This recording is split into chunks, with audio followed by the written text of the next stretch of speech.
thank you everybody for coming to the third of our Justice and Liberation for Palestine calls that the Green Party of the United States has been doing.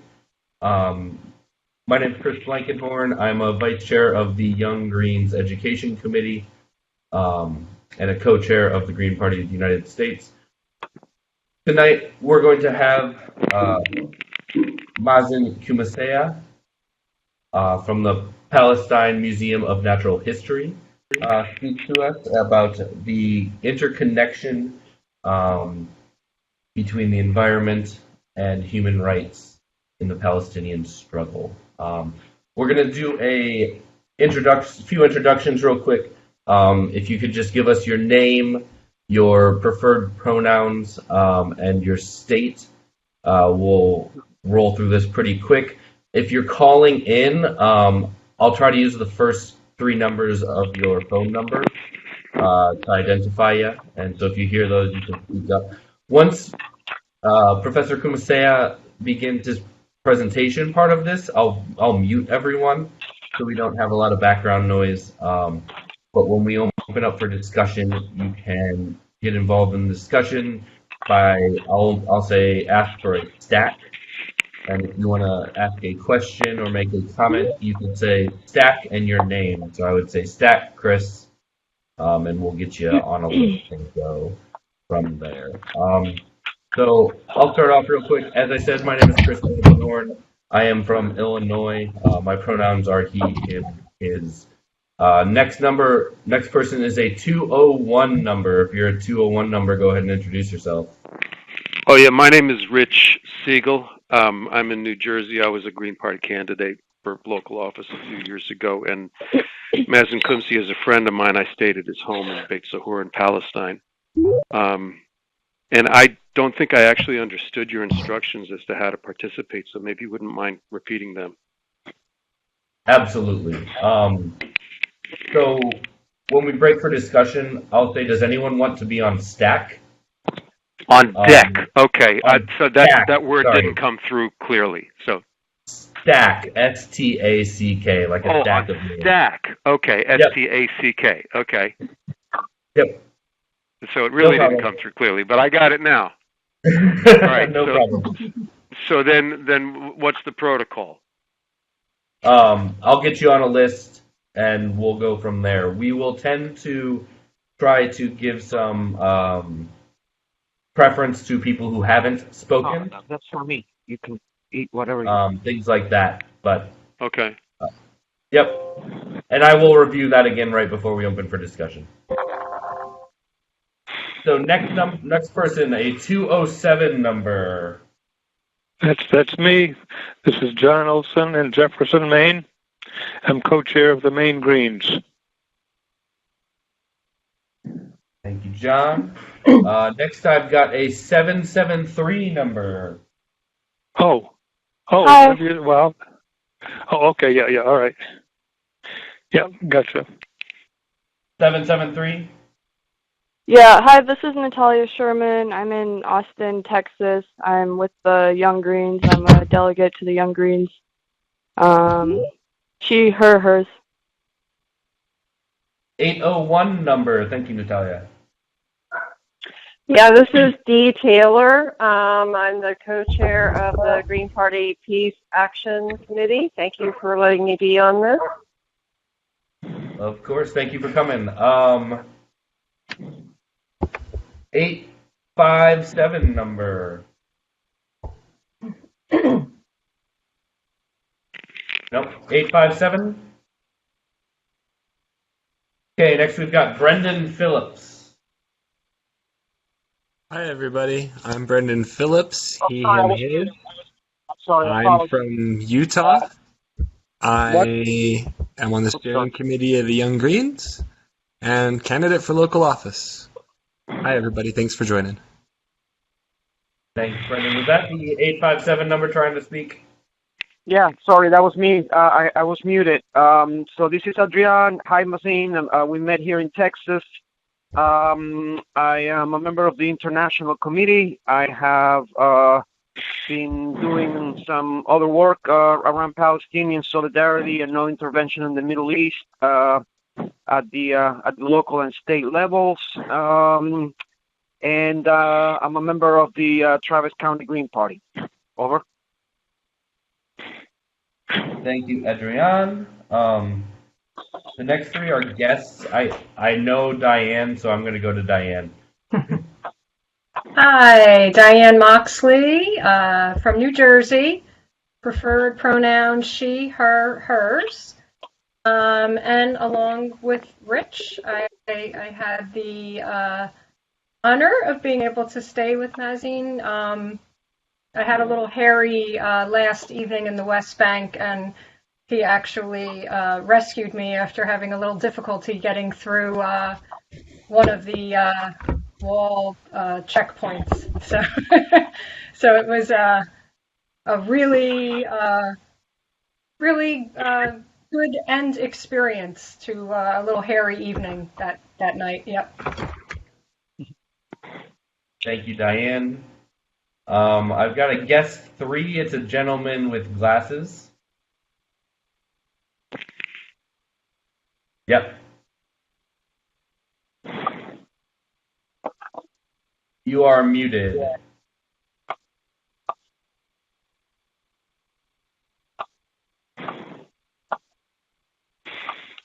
Okay. I'm not sure what's going on. We can't hear you. Is there anyone I've missed? And we'll come back to you if we can get that figured out. No? Okay. So I'm going to mute everybody real quick and unmute Mazin. And Mazin, you can introduce yourself and let me know when you want me to start the slideshow.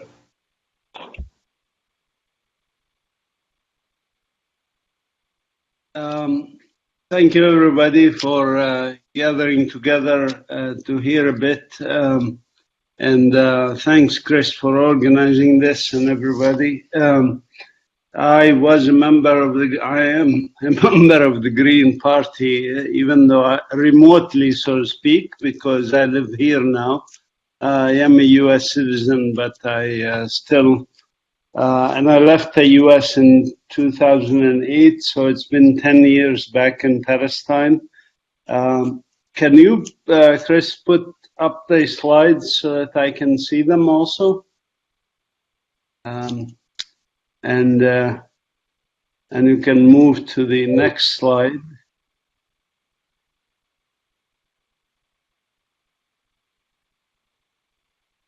Okay, move to the next slide. I'll just say next. Okay. And so, the Green Party is related, of course, to environment and things like that. And I will try to say a few words about these issues also, environmental justice and so forth. You are in the US. This is where domestication of some things like sunflower, etc., happened about 3000 BC. We are in Palestine, where things happened a bit earlier, about 10,000 BC, that we had domesticated plants, wheat, barley, lentils, chickpeas, etc. Next.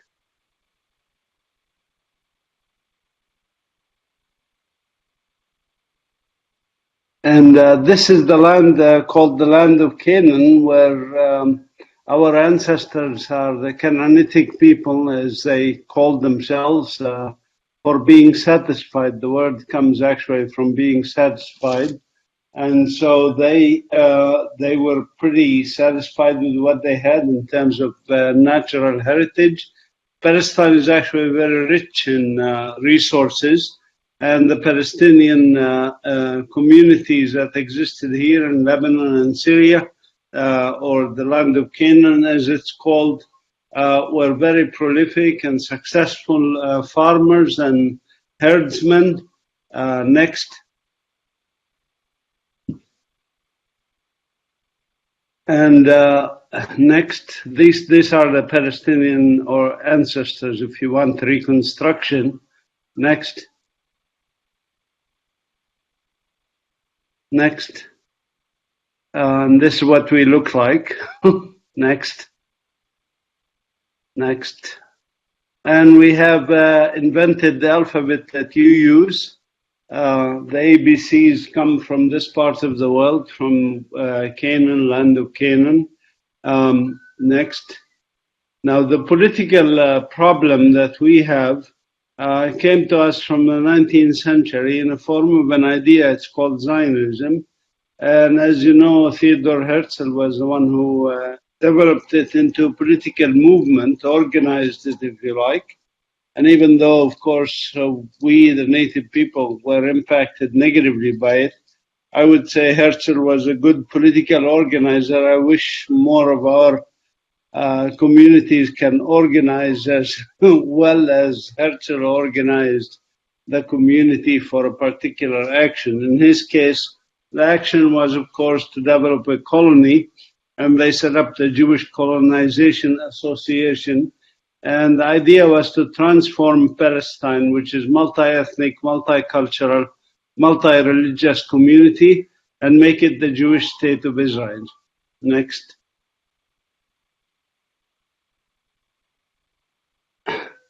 And this requires the help of governments like the British Empire and the French Empire in the forms of the Sykes-Picot Agreement and then the Balfour and the Cambon Declaration, simultaneous declarations from France and Britain in support of the Zionist project, which came also partly as a quid pro quo in order to encourage the United States to get into the war. Basically, the Zionist movement promised to get the United States into the First World War if the two great powers, Britain and France, would give them this small part of the territory that will be conquered after the war, and that is in the Ottoman Empire at the time, and that territory is called Palestine, the area in yellow at the map. Next.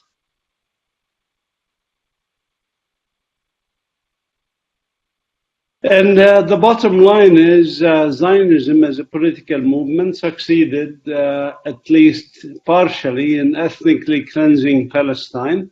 530 Palestinian villages and towns, which you see on the red dots on this map, were wiped out. And there's a book about this called The Ethnic Cleansing of Palestine. Next.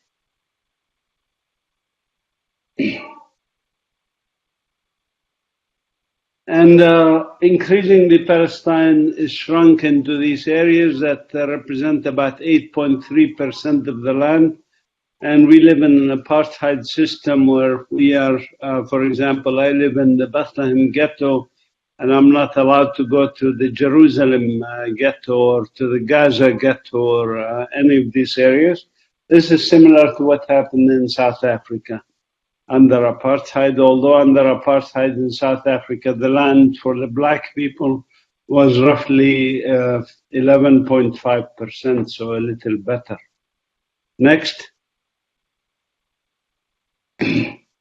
And you have seen the shrinking map of Palestine. This actually came to note and is now used a lot, but it was originally an idea that my son and I developed after we saw the map of the United States shrinking after European colonization at the bottom in one of the books. And thanks actually to a Green Party member who showed it to us. It was actually Justine McCabe, who was head of the International Committee, who showed me the map, and I showed it to my son, and he said, "Isn't this what happened to your country?" I said, "No, it's what happened to your country." But anyway, he was a graphic designer, and I asked him to make that one on the top, and he did it. He was 13 years old at the time, and then we started using it. Next. So colonialism is the diagnosis, if you want. I'm in the medical genetics field, and we say it's important to make the diagnosis before you offer the therapy.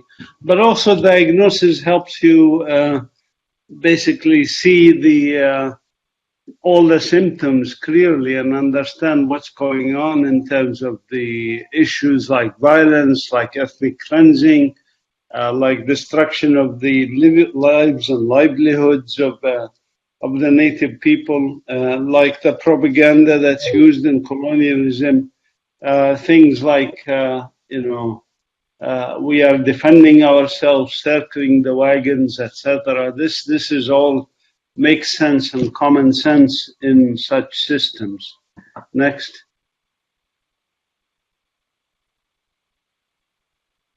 Next. So colonialism is the diagnosis. Now, therapy, of course, is resistance, and colonialism does have a price that it exerts on the native people. In our case, for example, over 100,000 native Palestinians have lost their lives, were killed in the struggle since 1948, since the foundation of the State of Israel. Over 800,000 were injured, and so more than 700,000 have spent time as political prisoners or detainees, if you want. In some cases, they don't call them prisoners, they detain them. Like they detain me for over 15 times, if you want. Sometimes they keep you for a few hours, sometimes a few days. But anyways, Israel is also the only country, as far as I know, today in this world that has hundreds of child prisoners. They even imprisoned children as young as, or detained prisoners as young as 5 years old, without due process and without adults being there, their relatives, etc. So, as you know, for example, Tamimi is a friend of ours, the girl in the upper right-hand picture. She's 17 years old, and Israeli authorities have arrested her, charged her with slapping a soldier who was in her yard, who was shooting at other children in other yards, and she was trying to get him out of her yard, and she slapped him, and she spent some months in jail already. She will spend a few months more, and she will have a 2-year suspended sentence also, plus thousands of shekels in fines. This is common practice here. And it is common practice for the native people to pay a very, very heavy price for the presence of the colonizer. Next slide.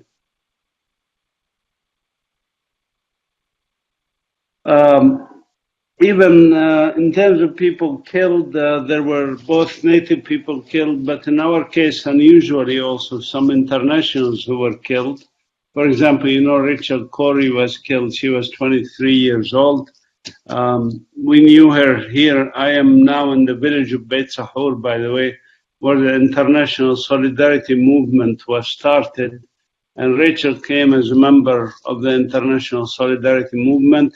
We provided training here in Beit Sahur for her, 2 days in nonviolent resistance. She went to Rafah and she was killed.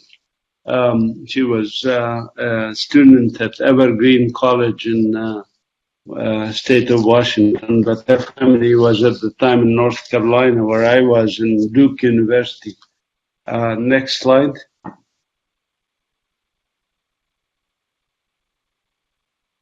Since I came back to Palestine, actually in 2008, Rachel was killed in 2003, but when I came in 2008 here, back full-time to Palestine, I lost actually 19 of my friends in the struggle. This is 2 of them, Bassem Abu Rahma, who was killed by tear gas that crushed his heart, tear gas canister that was shot directly at him. And then when I went to his funeral, and his sister Jawahir a month later showed me how they kept his room the same way as it was. And unfortunately, she herself was killed by inhaling tear gas at the same demonstration. Next.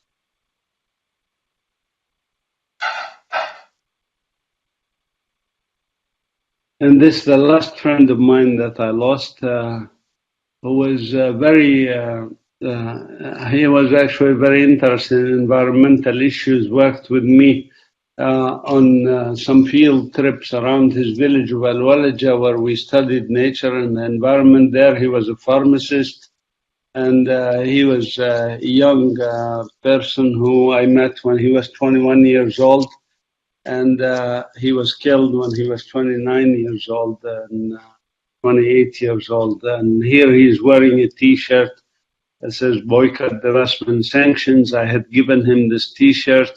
In this event, he and I and a few others, including Huwaid Araf and others, we were trying to ride the bus. We called it Palestine Freedom Riders. You can go to the next slide. And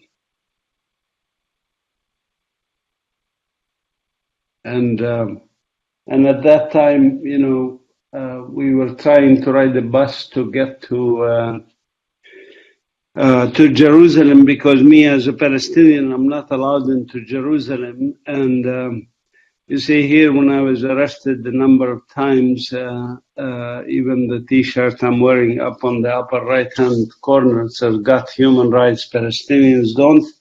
But that's also expected in colonial, anti-colonial struggles, is that the natives are deprived of their rights and prevented even from freedom of movement.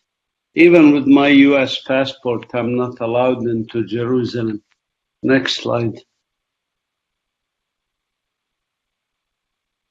Now, the Green Party 10 principles, you know them very well, including nonviolence, including sustainability, environmental protection, etc.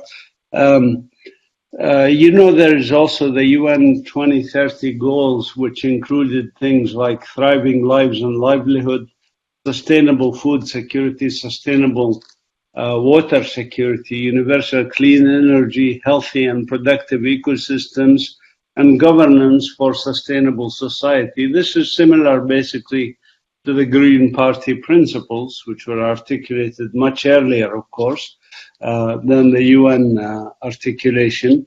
But if we really believe in these ideals, if you want, or in these structures, we need to push for them and we need to fight for them. And our politicians, as you're well aware, whether in the US or in Palestinian politicians or Israeli politicians or all politicians of the main ruling parties, what they do is they stick their finger in the air and see where the wind is blowing from. And so what we have to do as people is push them hard and create a hurricane, if you want, until they get their act. And that's what we need to be doing, in my humble opinion, is a civil movement among the people for affecting social structures and change in politics.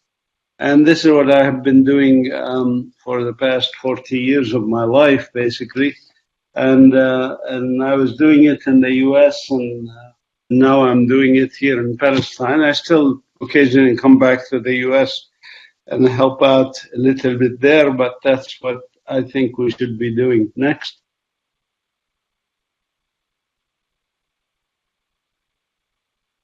And one of the projects that I wanted to mention very briefly that we are doing here is an interesting project, again along the Green Party principles, which is thinking globally and acting locally. In our case, we created the Museum of Natural History, Palestine Museum of Natural History, and the Palestine Institute for Biodiversity and Sustainability. And our mission is to do research, education, conservation. Our motto is respect. We respect ourselves as people. We can change our own circumstances regardless of how difficult they are and how sometimes seems hopeless. But we can also respect others, and then we respect nature. They have to be in that order. Respecting ourselves is number one. Next. And we help children by creating an environment for them to learn new skills like recycling, trash, recycling paper. Next.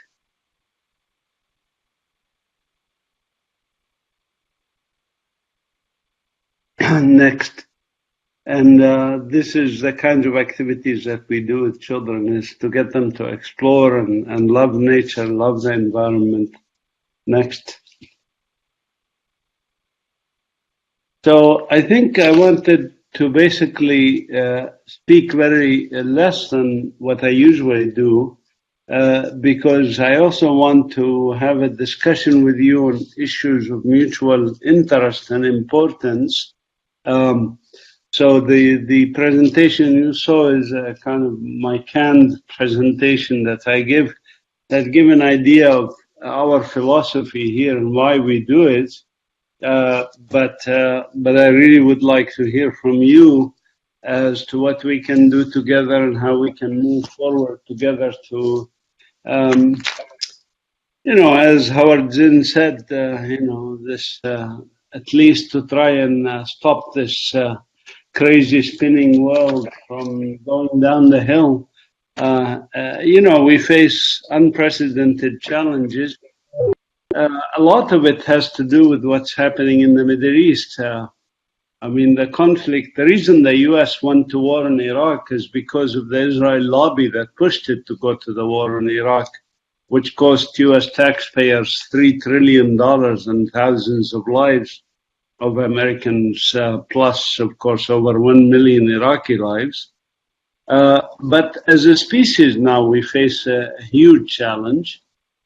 Which is we could go extinct as a species by either global nuclear war, which is we have never been closer to such a war, even during the Cuba missile crisis. And the second way we could go extinct as a species is our impact on the environment in terms of the climate change and so forth. So these two unprecedented challenges, a global nuclear war and a global climate catastrophe, are looming over our head and should give us strong motivation, in my humble opinion, to redouble our efforts, redouble our organization structures as people push stronger in the direction of sustainability and a future that's going to be beneficial for everybody. That's basically my view and my motivation, and I'm happy to discuss with you.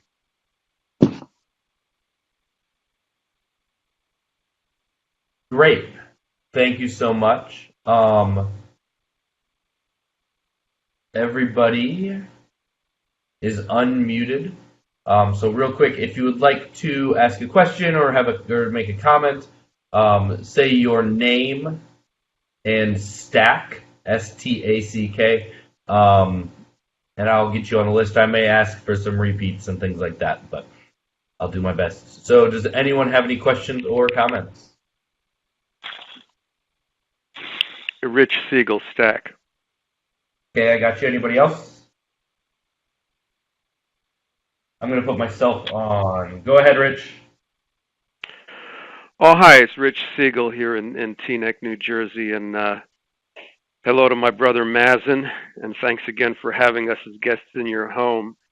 And I just wanted to add to what you said about the children prisoners and what happens to children under the occupation, because Diane, who's also present here, Diane Moxley and I were on tour in October. We did an activist tour of Palestine, and one of the stops we made was in Nabi Saleh, which is the village where Ahed Tamimi lives, and we had a lovely lunch with the Tamimi family. And we met Ahed, and we also met her cousin Mohammed, who is 15. And since we were there, as you know, Ahed was arrested. And I think a little background to that arrest is necessary, because we were told by the Tamimi family that their home had been raided approximately 200 times in the past 6 years. So that gives a little background as to why Ahed would slap this soldier. And in addition to Ahed's having been arrested, little Mohammed was shot in the face and lost a good part of his skull, and almost died, and did survive, and he needs some reconstructive surgery. So, it's one thing to just talk about these children and what happens to them under this brutal occupation, but it's another thing to actually meet them. And I have a 13-year-old daughter myself, and what struck me was how very different my daughter's life is than these Palestinian kids who live under occupation. I mean, they are raised with the threat, just the daily threat of violence from this pernicious, hostile occupier. That's just unfathomable to me, how these kids manage to survive and even thrive under those circumstances. And, injuries and deaths are common. Jail terms are common. The situation is just appalling. And, that wasn't the question, but I just wanted to add my personal impressions to what Mazin said about what happens to children under the occupation. And thank you for letting me participate. Thank you. One thing I want to ask, by the way, Chris, if people before they leave, they like to contact me, they can either go at info@palestinenature.org or my name Mazin Qumsiyeh. I'm happy to stay in touch with the people and send me their email address. If they are not already on our email list, I could add them to the email list. Great. I've got Adrian on stack. I've got myself on stack. Anybody else want on stack? John here, John Stack. That was John. Yep. Okay. Adrian, I'm going to let you go ahead of me. Go ahead. Okay, can you hear me? Oh, you want me to go first? Okay. All right, well, what appalls me Adrian is the impunity. Did you say me to go or somebody else? How do I see? Adrian. Oh, Okay, Adrian, I'm sorry. Good. Yes. A little louder, Adrian. Okay, can you hear me? Can everybody hear me? Yes. Okay, so, I mean, more specifically, I think that understanding what is happening there, especially for the general public, it becomes critical. But clearly, I mean, there has to be something else that we and those of us who are working in the international arena can do other than necessarily work around BDS. And this is where I want to engage Mazin here in a conversation that we kind of got started here in Texas, and I'm still hoping to myself as an individual, make it, to Palestine and visit the museum and volunteer, because I think it becomes critical to have that international presence. Now, back in the day, when the Zapatista movement was emerging in southern Mexico, those of us who had organized as part of the National Zapatista Network in the United States began to form sister community relationships with different communities. And this served a multiplicity of purposes in terms of an international presence, which a lot of times was almost year-round. This created a source of, in some instances, financial support to communities, without really, wanting to, necessarily determine, unilaterally how this would look like. I am thinking that we, as the Green Party, have not done enough of that effectively. One thing is for us to go representing ourselves, and another thing is to actually have, systemic and institutionalized processes for support let's say in the case of the museum, I believe that the Green Party we need to work within the Green Party to figure out how we can build a direct relationship of solidarity where we are, in a position to maybe, send regular delegations to be able to come to the, in support whenever we find that some things are happening, and that, I remember Mazin sharing with us, everything is like pulling teeth. Whether you need inkjets for the printer, whether you need, a microscope or whatever, you're talking about, a systematic effort to make sure that the project fails. And we're not going to be able to do anything about that through BDS. Right, so we need to take it to a different level of solidarity work, which I think some of us who were involved in the 80s in Latin America and in the early 90s have a little bit of a point of reference, but in some ways that seems to have to disappeared from the political map. And so I wanted Mazin to maybe give us a little bit of his thoughts on some of these thoughts and maybe even, provide us a little bit of guidance, as to how that can be done in a way that it's not paternalistic, it's not mercenary, but it's actually like, a true act of solidarity. Over. Thank you. Respond to that? Yeah, so thank you, Adrian, for bringing up these issues, and especially the issue of the Zapatistas as a model. I mean, I have studied that movement, and I wish also someday to get a chance to visit that part of the world. And I think the philosophy is arrived at in different parts of the world in a similar structure. And that is, and this is a trend I noted, maybe I'm wrong, but this is what I noted, is that many of us actually start by being protesters of the capitalist stupid system that surrounds us. And rightly so, we protest, we go out on the streets, we carry signs, and we should continue to do these things and try to change the system by confronting it. But then many of us, maybe getting older or whatever, move on to build something that is kind of an alternative system. And I think actually they're not mutually exclusive, those two trends. I think they can be done simultaneously, which is to try and build alternative models like what the Zapatistas are trying to do, or what we are trying to do, or many other parts of the world are trying to do. Have intentional communities. For example, in the US, there are many intentional communities. I lived in one in Luck, Wisconsin, with a couple of people, maybe 20 people or so on this farm.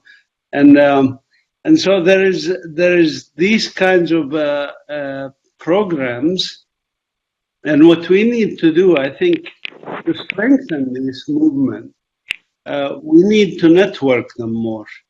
And here, even the word solidarity probably falls short, because I think, solidarity implies a directional approach, that I show solidarity to the Zapatistas or something. No, I think we need to somehow figure out how we can have a joint struggle as a people, as human beings, because after all these concepts of nationalism and countries and so forth are artificial to begin with. And as I mentioned earlier, our current struggles are also global struggles, not localized struggles. So the Palestinian struggle is part of a global struggle, in my humble opinion, towards a better future. And if we succeed in Palestine, that's one of the blocks that we have to succeed in. But there are other blocks that we have to succeed in order to have a better future. So I think that's where I start to think in terms of a global structure and a global uprising and a global intifada, if you want, where we challenge the system globally and also build things locally. Hence, think globally, act locally. We act locally because it's more convenient, of course, for us to act locally than to try and act 5,000 miles away if we are here. But certainly with the interconnectedness of the world, the globalization that happened negatively, which is the globalization of capital and the ability of people who are corporate people to move around wherever they want to, but the native and the local people cannot move. Walls and barriers, etc., are preventing people from moving, but allowing capital to move. These structures need to be challenged collectively because they are one and the same structures. So the same people who are oppressing people in India, for example, are the same people who are oppressing me here in Palestine. I don't think that we realize how connected these people are. Modi and Netanyahu are buddies, and with Trump and all that group of goons, basically. So we need to think about it like that the enemy is one, that the struggle is one, and that we have to have some form of a global movement that affects change. And networking allows us to have a more leverage, if you want, because, sometimes we feel isolated if I'm working. When I was in Connecticut, for example, the last state in the US, if I didn't know of all these other movements all around the US and around the world, I would have felt very isolated living in Connecticut or anywhere else. Thank you. Anybody have anything on that particular thread before we move to the next comment or question? A direct response from Adrian. Go ahead. Yeah. Now, of course, as a political party, Mazin, I think the Green Party carries a greater burden. So I believe that there is, these things are hugely interconnected in terms of how we connect in resistance. Enough. That was part of what Comandante Ramona told all of us during the first international encuentro that was held in Chiapas. It's like, you came here to help. We don't really need your help. What we need is for your struggles to interconnect with our struggles, and then we can talk. And so I think I could not agree with you more on that. On the other hand, one of my frustrations, and since we're all speaking here amongst comrades, is the inability of the Green Party to move from word to action, to move from 100 press releases a year to at least one solid organizing action for networking and building movement around one of those press releases that were supposed to be in support of a particular struggle or a particular situation. So, the challenge for us collectively here in the United States, Mazin, and perhaps this can be something, is that I do not understand how, given how the Green Party of the United States happens to be the only major political party in this country that has a clear platform of support, and for the claims of the Palestinian people, for their human rights and for the territorial rights, that somehow here we are, 25 years later in the making of the party, and we do not have even an official relationship with your museum, the Museum of, so I want to be able to somewhere along the line, begin to move from, to try to challenge all of us, to figure out what could be some of the mechanisms by which we can re-establish some sort of official relationship, and we definitely, with Palestinian civil society. a relationship which, I believe can, is long overdue in many ways. And to me, it needs to be a top priority, even if it means, recognizing your museum and making a commitment and being there, in full support. And when we do have Greens go there, understand that we already have a relationship and start there. And not stop there, by the way. I just happen to think that because we are the Green Party and because of the very nature of the work that you're doing on the ground, that we are perfectly positioned here to basically introduce, a whole new constituency that would otherwise perhaps not touch the Palestinian struggle, or encounter it otherwise through what it means. What is environmental justice? What is environmental health in Palestine? And I believe that, my hope, even for, what really excited me about this call is the fact that because the Green Party has that historical link, that it would make it that much easier for us to connect a whole new generation and a whole new constituency within our party, to the struggle in Palestine through this relationship. Absolutely, and I think you are right also in terms of if people come here and they see for themselves, it's very different than just hearing about it. And certainly even being here allows us to work together and allows for people to go back to their communities really much more empowered and energized and able to do more, because then they know what they are talking about, and it's just not just theoretical what is happening, but something that they have seen it with their own eyes, touched it with their own hands. And when you do things, especially with your hands, and there's a Chinese saying that goes, I hear and I forget, I see and I remember, I do and I understand. So I think by doing is the key. By acting is the key to really understanding. Great. John, you want to go? Okay, was there somebody else that was on the stack before me, or shall I go now? You can go ahead. It's me. I tend to push myself as the facilitator. Okay.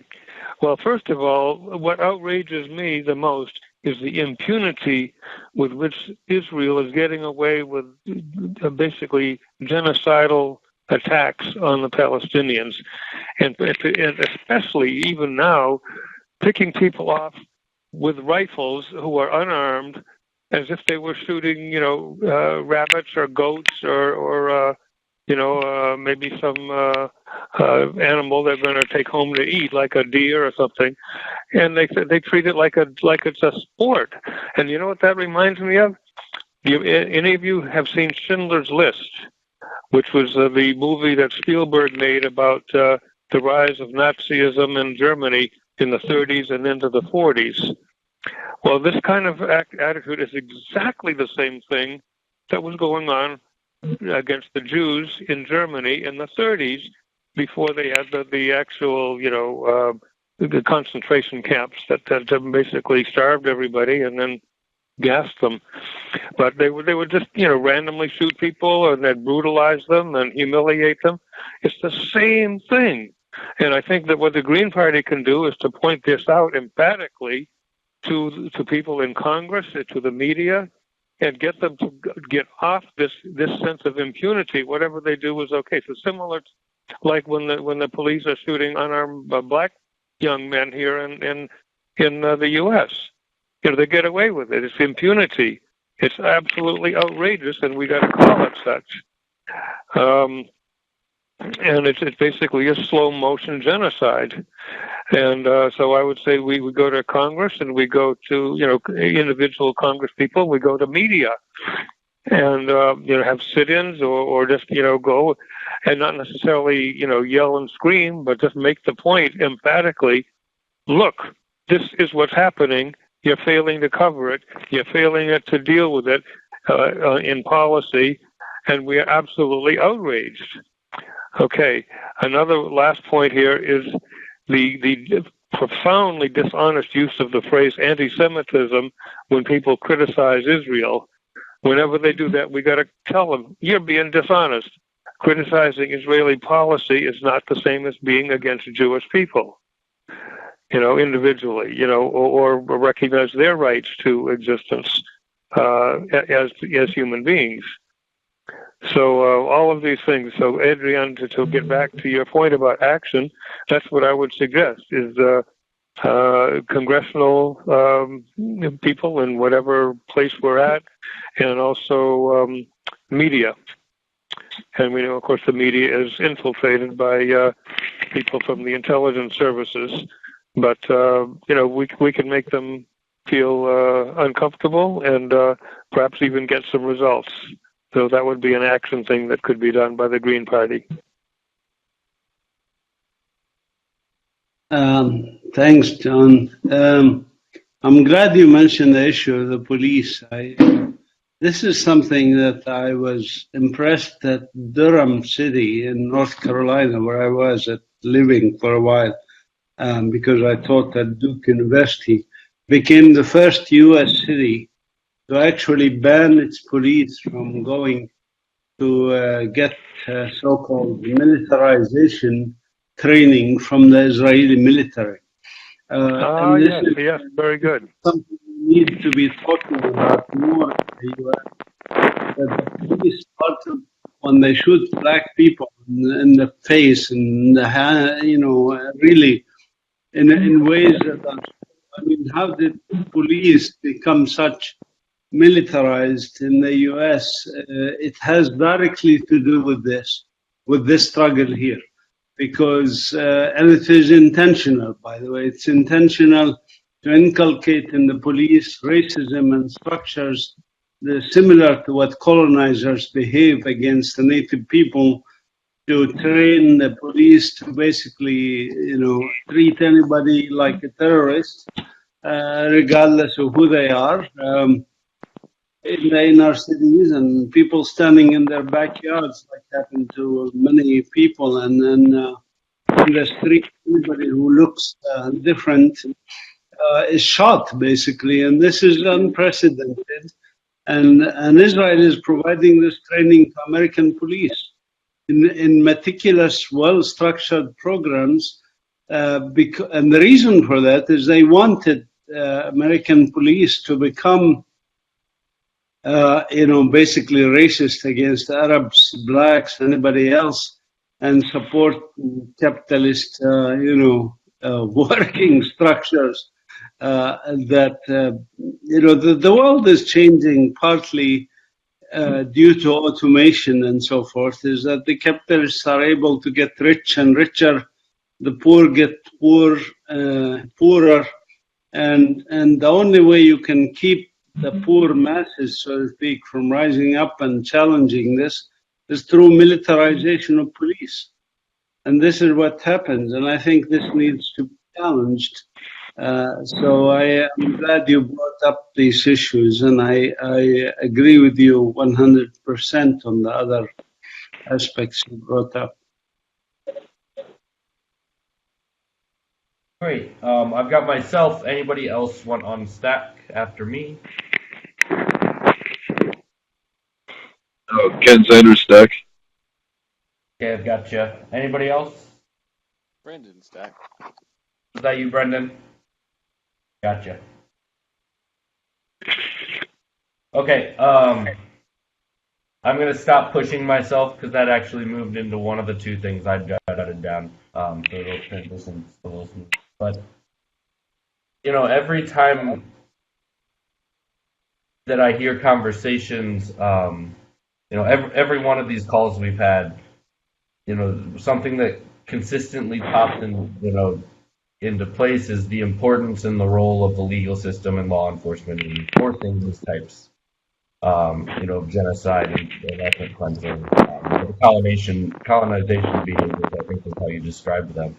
And then your discussion in particular brought up something that we've seen here in America as well, through this militarized police network, and that's the use of non-violent or the use of technically non-lethal weapons as lethal instruments, and as these two main, in America, that the response from the other side will, when someone gets shot, when Scott Olsen during Occupy got shot in the face with a tear gas canister and was seriously injured, the response was it was non-lethal. Well, it was used in a way that they knew could make it lethal, and that was how, the misuse of that term is kind of a shield against even when they don't go so far as what's been happening lately. But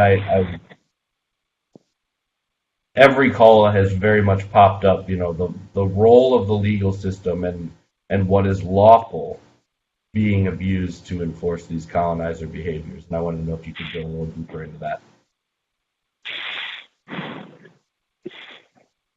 Yeah. I mean, there's a book by Eagle Bar, I forgot his last name, called Letter on Violence. He's a South American guy who lived in Texas, I guess, and does research at Baylor University. But anyways, what he speaks about is how the state, the structure of states, wants to monopolize violence, and that's how violence has been monopolized for the state use against the local people. And this is intrinsic to the Western concept of basically limiting violence use to repressive state regimes that protect the interest of minorities, being the people who profit from repression, and that's how the system has been well organized around these structures. And again, I think I look at it in terms of it's easy to describe things as they are. It's much harder to rethink or reimagine the world and work to restructure the world as we want it, as you and I would want to get it to work, so to speak. And I think humans, by their development in the past few thousand years, we've inherited a system that unfortunately may have worked when we were small trading communities or whatever, from the time we developed agriculture and we had communities of herdsmen and we started trading goats for vegetables or something. There's this beginnings of capitalist structures, and then invented money, etc., which became a proxy for these trades. This system may have worked as small communities, but now in a globalized community, especially globalized in the sense that really, I mean, if one thinks about it, the amount of energy and food production and so forth can be done. One person can feed 1,000 people, really, and so it does not require as much effort as in the past, and workmen and so forth. And at the time Marx developed his ideas, he developed them based on concepts that had to do with the industrialization workers and the dependence on workers, etc.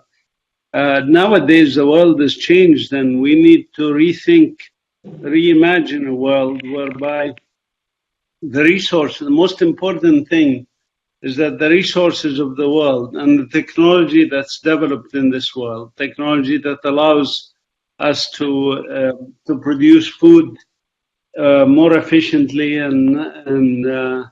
but we have to start thinking about localized food production and not this industrialized food production. That we can do this, we can have everybody very well comfortable in this world. So we have to rethink of the distribution of resources and how they are, and and especially the natural resources cannot continue to be privatized. Now they privatize water even, and soon they might privatize air and say, clean air, you have to have certain amount of money to get clean air, just like they do with water. So I think we have to reimagine the world, and we have to work for it. And this is not easy, but easily articulated like I just did, but it's not easy to actually work for it. And here, what we are struggling with, and what I think we need to really, really push for. And I was at a community in Portugal called Tamera. You can look it up, tamera.org, tamera.org. This is an intentional community of people that are working basically in farming and producing their own food and alternative energy and things like that. And I think these are models that we can, and the Zapatistas certainly, we need to expand, we need to grow to challenge a system that we know is unsustainable. I mean, everybody in their heart and mind, any rational analysis shows that the system that they are producing for us, this consumerist societies with the excess use of resources that are not sustainable. It's just simply not sustainable. Cannot continue like this forever. So we've got to work on these things, and it's not easy work. And we try to model it here with the young Palestinians that we work with and international volunteers. I have international volunteers who came here from 40 countries already. And we think that that's an idea of international global movements that could make a difference.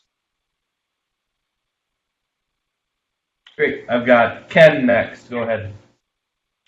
Hello, Kenny Sanders, Ohio Green Party here. So I was thinking on the global movement idea. And what could it be the precursor to that redistribution of wealth that we're talking about? Because it's pretty much common knowledge now. Like I think that this year the billionaires in the United States alone made enough profit to end extreme poverty around the world 7 times over or something like that. So I think it's an interesting moment in history where that sort of information is just kind of on everyone's minds. Like we're becoming aware of what we're capable of, and the Green Party, as a result, is also kind of trekking right along with that progress to the point where our platform is more and more applicable than ever. So when I'm thinking about a global movement that could prelude or be a step towards or be the bridge towards that redistribution that could be the resolution to all the world's problems right now.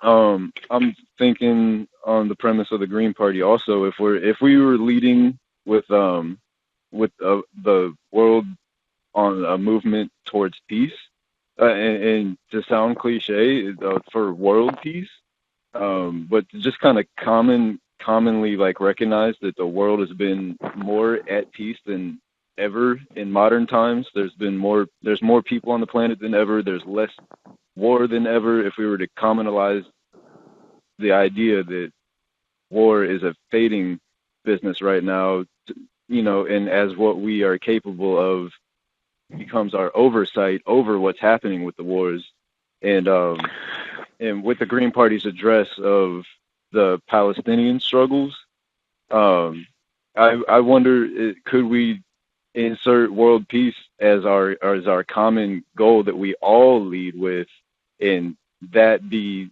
the call made towards the world, the people of the world, because it shows by the fact that we have less war than ever that the majority of people do not want more war. Our weapons are greater, so it's a bigger fuss and everything, but the reality of the matter is that the Palestinian struggle might be the height of war right now. And do you think the Palestinian people could take the that bear the torch of world peace, calling for it, and receive it as a result of the the kind of stuff that I'm going to go. I think I heard Vladimir Putin say recently that our world is either heading towards chaos or common sense, and I think the common sense moves is to what the majority of the people of the world are showing that they want, and that's world peace, and maybe simply making a call for it could be the solution to the Israeli-Palestinian conflict. Yeah, I mean, the Green Party has been ahead of the curve on a lot of things. And indeed, there is a peace platform in the Green Party. There's also very good platforms that I actually helped with when I was in the US in the 1990s and early 2000, 2008. We even got the Green Party to support considering not just challenging things like with BDS, boycott, divestment, sanctions, but also proposing ideas that like addressing the Palestinian-Israeli context or conflict in terms of the context of human rights, such as the rights of refugees. And it's the first party in any Western country, actually, that supported the right of refugees to return to their homes and lands here. And not only that, but even went further in supporting, considering the idea of one state, democratic state for all its people here, because the two-state scenario is actually delusionary, in my humble opinion. And so the Green Party has certainly developed platforms and ideas that people and others have been kind of reluctant to adopt, but we were proven that our Green Party platforms have been actually visionary and certainly my only thought is that we actually need to publicize more of these things, and we need to speak more in terms of just not just what we are against, but what we are for. And so it is, for example, we're against privatization of natural resources. We're against this increased globalized capital that moves freely, but that prevents people from moving freely. It allows capital and corporations to move freely, but not people. We're against the exploitation of other countries, like what happened in Africa. Africa is a very rich country, but it was stripped of its natural resources and for the use mostly of Europe and also the US. So we're against these things. But what I'm saying, and I think we need to focus more on, and the Green Party has done it, is articulating visions. And that's why the 10 points program of the Green Party is an excellent vision that needs to be promoted more. We need to go out and just pass it around and say, hey, this is what we are for, not just what we are against. We are for things. And these are all things that I think logically people would adopt and would see as visionary and would really rally around. And not only just we need to promote them verbally and so on, we need to practice them. And I put my money and my resources where my mouth is. I came back to Palestine, even though life in the US economically is much better. I gave up very successful. I was a professor at Yale University and medical schools. And I gave up all of that and I came back here. I'm now not making any money. I'm spending my money, the money I saved in the US. I actually donated $250,000 towards this museum and Institute for Sustainability, and especially focusing on working with young people. So it is, it's creating a model, if you want, that tries to show people that this is actually a future we should look for and we should work for, and that is doable. It is, the biggest thing is for people to buy into an idea is to believe that it's doable, that is not just pie in the sky kind of thing. And we show them that it is doable. It is possible to have a decent life, to self-sustain. And I'm even trying to show them that it's doable even under occupation colonization. Of course, in the US, it's doable much easier. You have plenty of land, plenty of water, plenty of natural resources.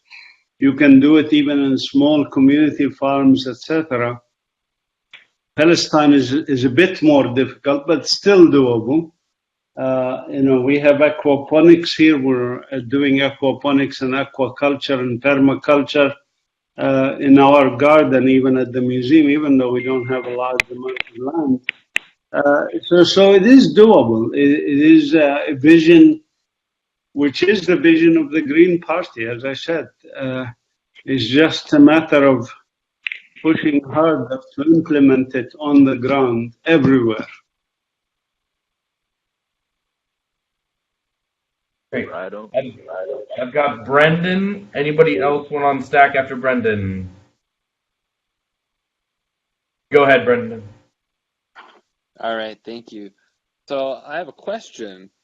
I think a lot of times when we see, I don't know how to start. When we see genocide, a lot of times it seems as if it's not enough to kill the people, that they want to erase the very existence of these people. They want to erase their history. They want to destroy their homes. They want to destroy all record. These people existed. And I'm wondering if in your work with the museum, you've ever experienced erasure of Palestinian history or destruction of Palestinian history. And if you could talk about that in your work to preserve Palestinian history. Over. Thanks. Yeah, I mean, genocide is defined internationally. There's actually conventions against the crime of genocide that you can read the definitions that they provide. And it is not just a matter of succeeding in genocide. It's an attempt at genocide is considered genocide. When you attempt to destroy of course, and people's culture and people's existence in their land, that is genocide. So I have actually no hesitation in saying that Israel is engaged in a genocide, or at least attempted genocide of the Palestinian people. We are 12.5 million people in the world today. 7.5 million of us are refugees or displaced people. And as I mentioned, okay, Israel didn't kill, but 100,000 people. I mean, it's still a lot of people,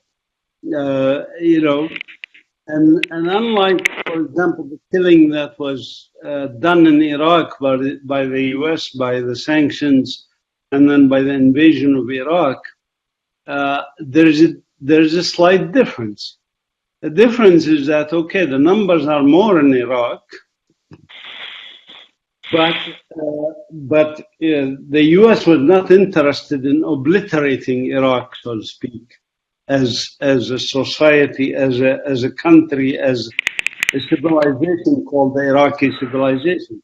Israel is interested in obliterating something called Palestine off of the face of the earth, including the Palestinian culture, the language, the civilization that exists here. Israel is interested in obliterating that. So intention does make a difference in terms of the way it's done and the way it's practiced. And so, yes, I think Israel and Zionism are engaged in attempted genocide of the Palestinian people. The question, again, describing things and challenging these things is not sufficient.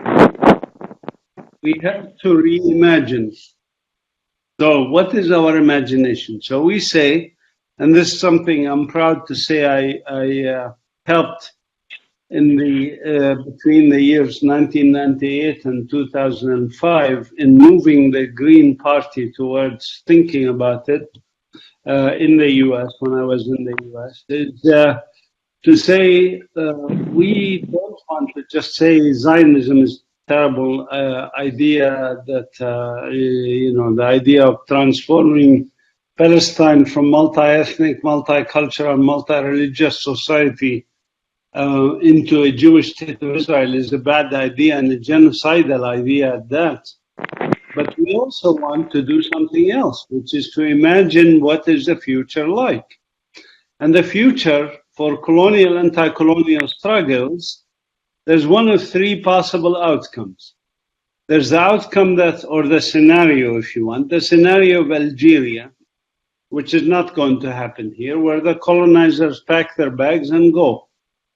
And in the case of Algeria, 1 million Algerian lives were lost in order to do that and end up with the 1 million French leaving Algeria.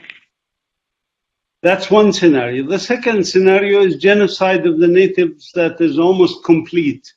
That's what happened in Australia and Papua New Guinea and to a large extent in the US too. That's also not very common. Both of these two scenarios are not our vision of the future. They're not the Palestinian native visions of the future. Our vision is the third vision, which is the most common vision. Is that your cat, Brendan? All right. So the vision that we are pushing for is a coexistence vision. It's a vision of people living together, Jews, Christians, Muslims, in one secular democratic country that can accommodate and can live, in harmony in one country. This is the vision that we push for. And so this vision is the one, and it's present everywhere in the world nowadays in Southeast Asia, Philippines, Malaysia, Indonesia, Taiwan, South America, Mexico, for example. In Mexico, you can't tell who is of colonizer background and who's of native background because they are all mixed together now. And this is the vision that we should push for. When you put a positive vision out there, it becomes easier for people to grasp it and push for it. And you tell them the other two options are horrible. We don't want them. We don't want genocide, full genocide of the natives. And certainly we don't want to just say to the fourth or fifth generation Israeli, okay, your great-grandparents came from Poland, go pack your bags and go to Poland. That's not going to work either. So we need to think of a vision that works and that works for the people and that is not racist and not basically perpetuate injustice.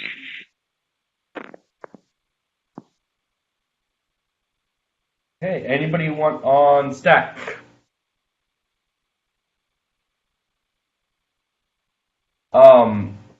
Because of our kind of specific focus of this, I wanted to know if you could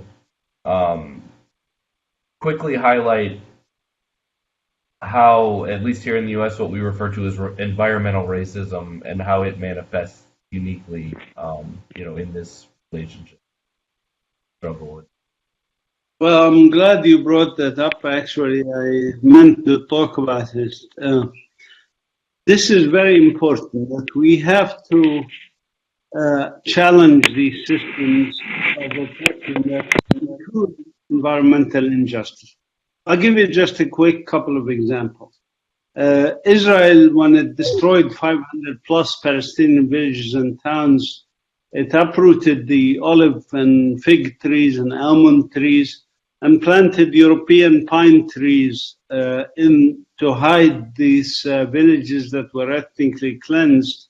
This was an environmental catastrophe in doing monoculture of European pine trees where the Palestinian mixed trees existed. and it's also to create a visually Europeanized society in Palestine, and also to use it for propaganda to say that Israel is planting trees in Palestine. But these pine trees are actually a fire hazard, and there has been a lot of fires and destruction. That's one example. Another example is Israel has diverted the waters from the headwaters of the Jordan Valley to the western areas which don't need water, but they did it for political purposes, and that is to destroy livelihood in the Jordan Valley. And when Israel didn't control it between 1948 and 1967, and this has resulted in desertification and significant destruction of lives and livelihood of both the native Palestinians that lived in the valley and also wildlife in the valley. A third example I could give you is that Israel built its most polluting industries next to Palestinian remaining communities, like in Salfit, for example, where we ourselves did some research on the genotoxic effect of the Israeli industrial settlements that are dumping their toxic waste on the native Palestinians. These are just three examples of environmental injustice issues that are associated with colonization, and one can give many, many other examples. This is typical, of course, of any colonizers. I mean, if you recall, in the U.S., the European colonizers killed, I think it was 2 or 3 million buffaloes to deprive the native people of a source of food, basically. And this was environmentally catastrophic. Great. Does anyone have anything they want to add or want to get on stack? Okay, before we go, I wanted to kind of refocus back where Adrian had talked about earlier in the call, and wanted to know, if anyone had anything concrete in terms of action steps and how the party can play a more active role.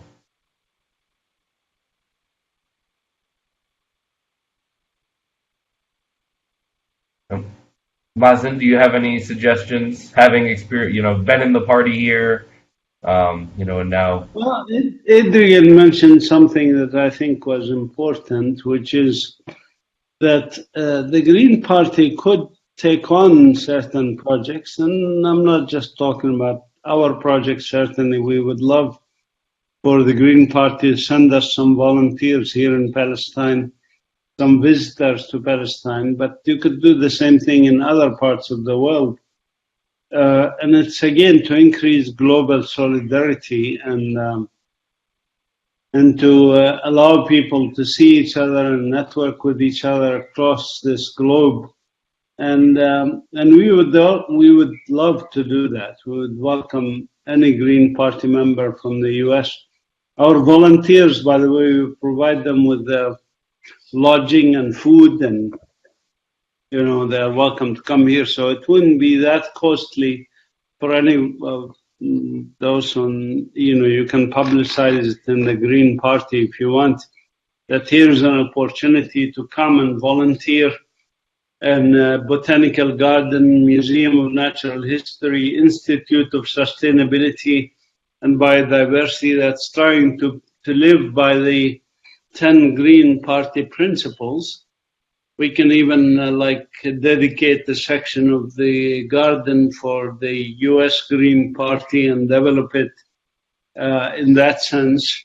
I think it would also enhance, by doing this, you could enhance the Green Party, publicize more that the Green Party is doing some things around the world, not just locally.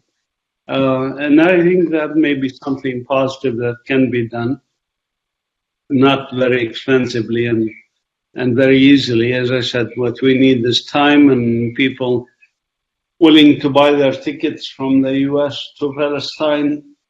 I don't know what the airline tickets these days are, maybe 1,000 round trip or 1,200 or something like that.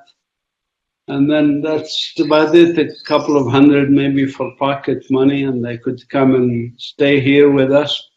Anywhere between 3 weeks to 3 months, people stay and they enjoy it, and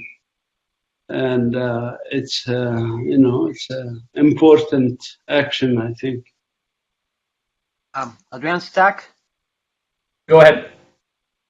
Yep. So Natalia and I have been, thinking about this, and I was going to have a separate conversation with Mazin. We have been wanting to organize a delegation, which was part of a soft commitment that we made to him when he came to Texas, because I am presently fluctuating, and I'll be honest with everyone here, I can speak bluntly to, as someone who has been doing, political revolutionary work for a while in my own right, the Green Party may or may not continue to be the vehicle within which I function. In the meantime, I believe that it would be critical for, let's say, the Youth Caucus to exercise leadership in collaboration with the International Committee and to actually start planning immediately a delegation that, along the lines of what Mazin was just talking about. Folks can decide, but it would be an official delegation. The Youth Caucus would demand that this becomes a Green Party of the United States sponsor event. Now, again, as I said many times, there are only a couple of committees in the party now and caucuses in the party that have the capacity, in my opinion, to try to pull this off and to provide the leadership. For too long, committees and caucuses have been acting in a very silo mentality without understanding that the reality of their purpose is to provide leadership for the rest of the party. So I do not see, for instance, the Youth Caucus as a place where only youth issues are dealt with and emerge, as I have heard other comrades, try to sort of keep it along those lines. But I actually see the Youth Caucus as a space where youth has the elbow room to exercise political leadership across the political spectrum, breaking out of the silo. That's what I believe the caucuses were created for, not to sort of isolate, but to actually provide the safe space that would otherwise not be there because of inherent relationships of oppression. So for me, for instance, my dream would be for the Youth Caucus to immediately make a recommendation or a proposal to its leadership, and to create a working group that would start working towards sending a delegation to Palestine, let's say within 6 months to a year, and then in turn invite some of the other committees and caucuses with which we have already been working, the Peace Committee, the International Committee, the Women's Committee. Again, though, once this project has a home, then we can create equity in leadership and power. But somebody has to create the home, and the home cannot be created extra officially. It would be a huge mistake to do this outside of the party apparatus, like we're doing everything else that, it has to be forced to happen inside the party apparatus, not outside of the party apparatus. Otherwise, in terms of political added value for the Green Party, it would be completely worthless. To have something outside of the party that is not recognized by the party, it's not the party. So we need to do that. We need to do that because of the weight that it will add to the project itself in terms of benefiting the community and the project with which we are working in solidarity with, to create that kind of institutional continuity. Personally, I am going to end up there sooner or later, probably within a year or so. I would love to perhaps be able, if I remain inside the Green Party, I would love to join this group. We're also we're in the process of doing something here in Texas, which is gonna, may result in something called the Texas Liberation Party, which is not gonna be dabbling in bourgeois discrepancies, but we're gonna know what our ideologically clarity is, and we're gonna know what our shared purpose is. And I'm 55 years old, and I don't have time for anything other than that kind of clarity of purpose and ideology. And with all due respect, sometimes we wonder. But I do have full trust in the Youth Caucus. Mazin, for all intents and purposes, they remain, I believe, the one true visionary, anti-capitalist, and truly, if there is a force within the Green Party that can shift the Green Party in the direction that it needs to be shifted right now politically, that is organized, is the Youth Caucus. And that's why I'm pushing as hard as I am for the Youth Caucus to take leadership on of this particular initiative, because I think that the repercussions politically could be significant, and it would definitely establish the Youth Caucus as the legitimate leadership force that I believe it should always, it should always have been. So I remain committed to it. I remain committed, regardless of what I do personally, to work with the Youth Committee in helping organize this delegation and to support it. And I think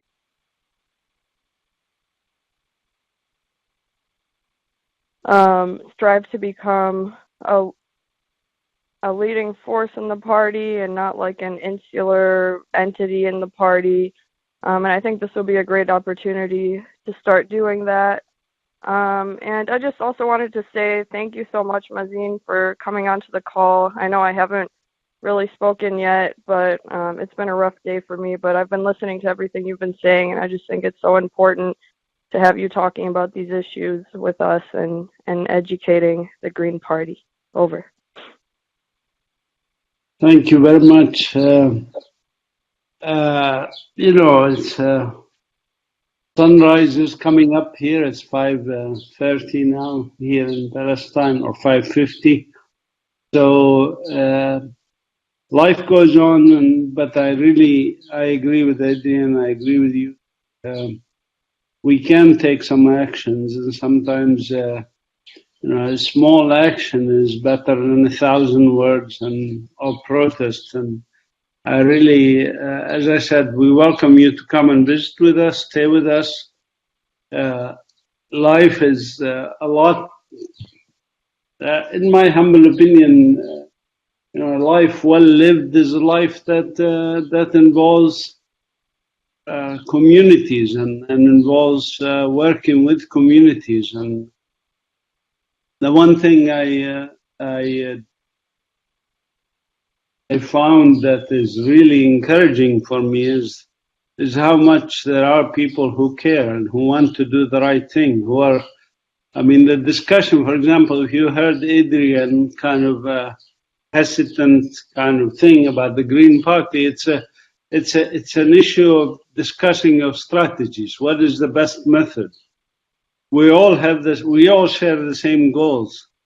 We all share the same vision for the future. It's just how we do it. What is the best mechanisms? And these kinds of discussions, I'm glad you invited me, because I'm learning a lot as I'm listening to you. And I think these kinds of discussions need to be engaged in more. And certainly the youth of the world. The reason I refocused my energy since I came back from the US here on young people, and I'm talking about really young, even like 5 years old, 4 years old, and then beyond that, high school and then university students, is because those are the future. I am 60 years old. We kind of left a legacy. We destroyed this earth for this younger generation, and we need to rethink how we can engage younger people and how we can get them to envision a better future and work for it. And the more we do of this, the more we engage in really honest, frank discussions, and reevaluate. The most important thing is reevaluate. Every year I reevaluate what I'm doing. Is it the right use of my time and resources? And I think we have to always rethink that. And we cannot just stay doing the same thing and say, well, that's good enough because I'm doing something, or saying something, or protesting Donald Trump, or protesting the Democrats, or Republicans, or whatever we call them. I think we have to rethink and re-envision what we do. And I'm thrilled always to hear the ideas of younger generations. Sometimes they have ideas I couldn't even have imagined. I mean, this Tamara that I visited there, and I see people building, solar ovens and things like that, and all their electricity is solar electricity. And to me, that's a vision. It's a vision of self-reliance. It's a vision of doing something on the ground that they can't take away from you if you want. And that's what I'm doing here, and with the help of the young people here. And as I said, we welcome participation, and I think it is. I mean, if we come up from this call with a particular action, as Adrian mentioned, an action, for example, of a delegation from the Green Party to come to Palestine, or even if we get one or two of you who are on this call to come and volunteer with us, then we have accomplished something practical. Great.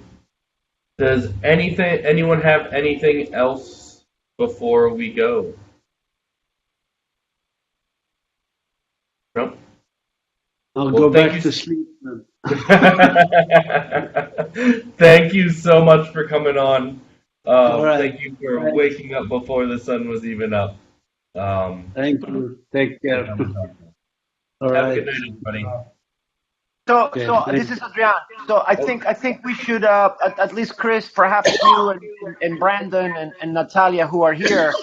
I mean, are you guys okay with at least in theory following up with the recommendation that perhaps the Green Party Youth Caucus can begin to consider, or at least propose it to its leadership structure for the for the sort of development of an initiative that would result in a delegation, the first delegation that can happen perhaps within the year, with, let's say, anywhere between 5 and 10 people that because I think that, I mean, that's not necessarily a hard commitment that it's going to happen, but given the fact that we have, Youth Caucus leadership here, I'm interested in hearing from you all, how you, if you think that this is something that you are actually going to be able to, or you feel comfortable trying to promote or advance as a result of this call within the caucus leadership. Over. Chris, Stack, anybody else want? Diane Stack. Go ahead, Natalia. Since I actually have no elected position within the caucus. Oh, no, I was just going to say yes, I'm totally down for organizing that. I will definitely commit to being part of that. Over. Yeah, I would say the same thing on my part. I would be more than willing to forward it to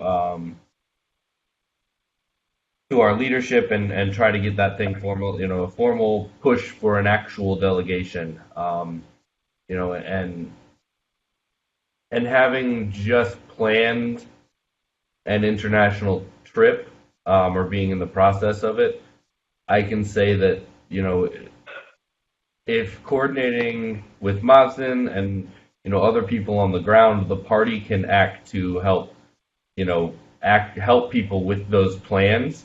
Like that is actually a huge role that the party can play, in actually allowing people to realize a trip.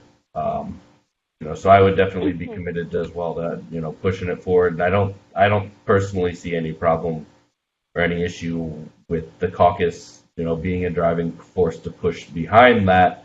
Now, whether caucus members are going to be able to be heavily involved, that's going to depend on the finances of the caucus and those members, which is tight usually for youth. But I definitely think we'd all be excited to go. Brendan, Stack. Go ahead, Brendan. Yeah, I mean, that sounds like a really, really, really amazing opportunity for whoever would get to go and the party as a whole. I mean, to say that, we sent 3 of our members there, to be on the ground and put in the work, I mean, is a really incredible opportunity that I think anyone in this party would jump at if they had the resources, time, and money to do it. I know I would, what an incredible that would be. So I echo the sentiments of definitely wanting to do it. I just hope that someone can do it, because, wow, that would be great. Over. Anybody else have anything before we go? Oh, Diane Stack. Go ahead. Although I am way too old to be in the youth caucus, I would like to help you guys in any way, and I'm kind of a details-oriented person, so I wouldn't mind help planning logistics. So Just let me know what you need. And I have some contacts from my trip, so that might be useful. Great. Thank you, Diane. So let's start. Adrian Stack. Let's just go ahead and start a little working group because again, I also organized delegations for Global Youth Connect. I took a delegation to Venezuela of 15 people. I took a delegation to El Salvador, and so I have a little bit of experience in organizing delegations, and this is something that now that I am free from the shackles of Green Party employment, I can start actually doing what I really want to do, and this may be one of those things that I can definitely try to help bring to fruition. So Diane, let's all work together, and we can do this both from within the youth caucus, but then we can also continue to help the youth caucus as the kind of spearheading caucus, to branch out throughout the party. And I'm thinking that the funding, there are so many different angles. I mean, what I love about this, it's like, we have retired academia in this party. If this is an academic project, this is a museum. This is the research that can be done. I'm thinking like scholarships that can be provided, for Palestinian youth. The sky's the limit. We need to talk to Mazin and make sure that we're working within, the sort of guidelines of his guidance. We want to make sure that this remains a fully responsive project, and